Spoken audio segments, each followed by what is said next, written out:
Распаковка чек Taobao сайтынан.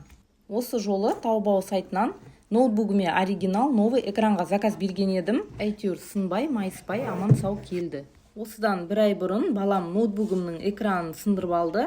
Содан мен ноутбуктың экранын ауыстыратын сервиске бардым.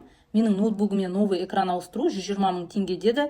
Бұл тек экран ғана. Сосын плюс еще гарантиясы бар екен 40 000 теңге. Сонымен қосқанда 160 000 теңгеге новый экран ауыстырып береміз деді. Жолдасым ноутбукке болатын новый экранды AliExpress-тен де қарады. Ол жерде 85 000 теңге екен. Сосын мен Pinduoduo мен Taobao сайтынан қарап көрейінші деп қарасам, Pinduoduo сайтында 18 000 теңгеден бар екен. Дәл сондай экран Taobao сайтында да бар екен. Pinduoduo, Taobao, 1688 үш сайттан да қарап салыстырып, Taobao сайтынан 22 000 теңгеге экран таптым. Жақсылап продавецпен сөйлесіп, продавец өз маманның эксперті екен, магазиннің рейтингісі де жақсы екен, отзывтары да жаман емес, сөйтіп Taobao сайтынан заказ бердім.